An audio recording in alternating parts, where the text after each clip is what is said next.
सोचिए, इस्लाम की तारीख में एक शख्स ऐसा था जिसके एक फैसले ने अरबों मुसलमानों के लिए मुक़द्दस किताब को हमेशा के लिए महफूज कर दिया। वो थे तीसरे खलीफा, यानी पैगंबर इस्लाम के जानशीन हज़रत उस्मान इब्न अफ़्फ़ान। तो आज हम इन्हीं की कहानी सुनाने जा रहे हैं, ख़ास तौर पर उनके इस अजीम कारनामे की जिसने कुरान पाक को एक मुसहफ़ में जमा किया और इस्लाम की तारीख का रुख ही मोड़ दिया। हज़रत उस्मान का एक बहुत ही ख़ास लक़ब था, ज़ुल नूरैन। इसका मतलब क्या है? दो रोशनियों वाला। ये मुनफरिद एजाज़ उन्हें इसलिए मिला क्योंकि उन्होंने पैगंबर इस्लाम सल्लल्लाहु अलैहि वसल्लम की दो साहिबजादियों से शादी की, पहले हज़रत रुक़ैया से और उनके इंतकाल के बाद हज़रत उम्मे कुलसूम से। ये एक ऐसा शरफ था जो तारीख़ में इनके अलावा किसी और को हासिल नहीं हुआ। तो आखिर ये हज़रत उस्मान थे कौन? इस्लाम कबूल करने से पहले भी वो मक्का के एक अमीर, मुअज़्ज़ज़ और बड़े रिखे ताजिर थे। उनका ताल्लुक़ कुरैश के मुअज़्ज़ज़ कबीले बनु उमय्या से था और वो अपने उम्दा किरदार और शराफत की वजह से बहुत मशहूर थे।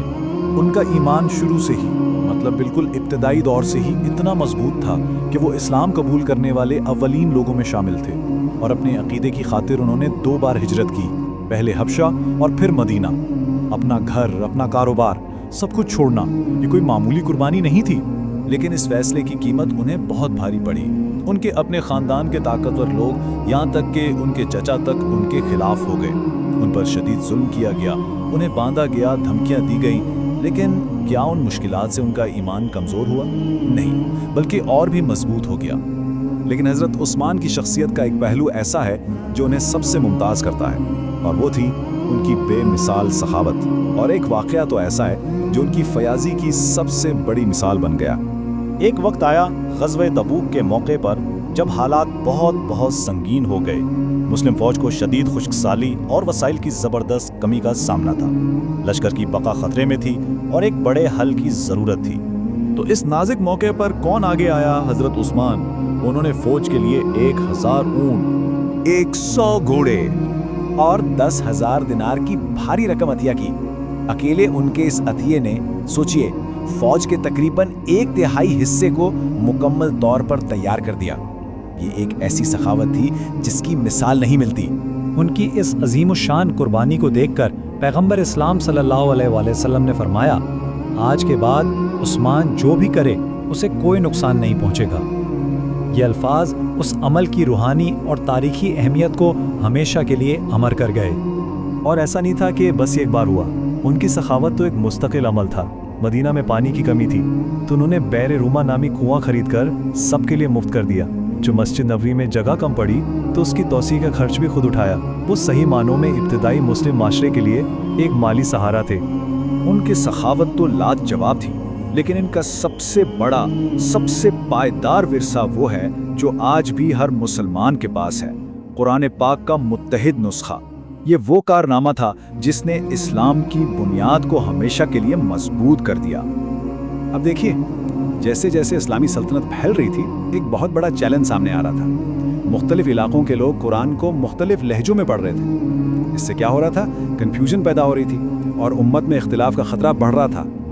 सवाल यह था कि मुक़द्दस किताब की हिफाजत कैसे की जाए। इस मसले से निपटने के लिए हज़रत उस्मान ने एक पूरा मंसूबा बनाया, स्टेप बाय स्टेप। सबसे पहले मसले को तस्लीम किया गया, फिर ज़ैद बिन साबित की सरबराही में माहिर सहाबा की एक कमेटी बनाई गई। इस कमेटी ने हज़रत अबू बकर के दौर में जमा किए गए असल नुस्खे को बुनियाद बनाकर कुरैश के लहजे में एक सरकारी मत तैयार किया और आखिर में उस सरकारी नुस्खे की कॉपियाँ बनवाकर सल्तनत के कोने कोने में भेज दी गईं ताकि हर जगह एक ही कुरान पढ़ा जाए। और इसका नतीजा, आज दुनिया भर में जो कुरान हम पढ़ते हैं, जिसे रस्म उस्मानी कहा जाता है, वो बराह रास्त इसी अजीम मंसूबे का समर है। ये 1400 साल पुराना वाक़या आज भी हमारी ज़िंदगियों का एक अटूट हिस्सा है। अब हम उनकी ज़िंदगी के आखिरी मरहले की तरफ चलते हैं। ये एक ऐसा दौर है जो इनकी ताकत और इनके तक़वा के दरमियान का फ़र्क वाज़ेह करता है और जिसका इख्तिताम एक अलमनाक अंजाम पर हुआ।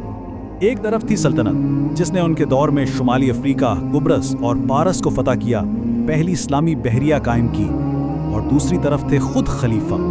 इतनी बड़ी सल्तनत के हुक्मरान, लेकिन जिंदगी इतनी सादा कि वो आम लिबास पहनते, आजिज़ी से रहते और रातें इबादत में गुजारते थे। सन 656 ईस्वी में हालात बिगड़े।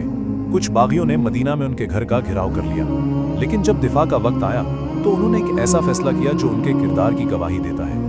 उन्होंने खाना जंगी से बचने के लिए अपनी जान की कीमत पर भी मुसलमानों का खून बहाने से साफ इनकार कर दिया। इनका मौक़िफ़ बिल्कुल साफ था, मैं वो पहला शख्स नहीं बनूंगा जो मुसलमानों का खून बहाए।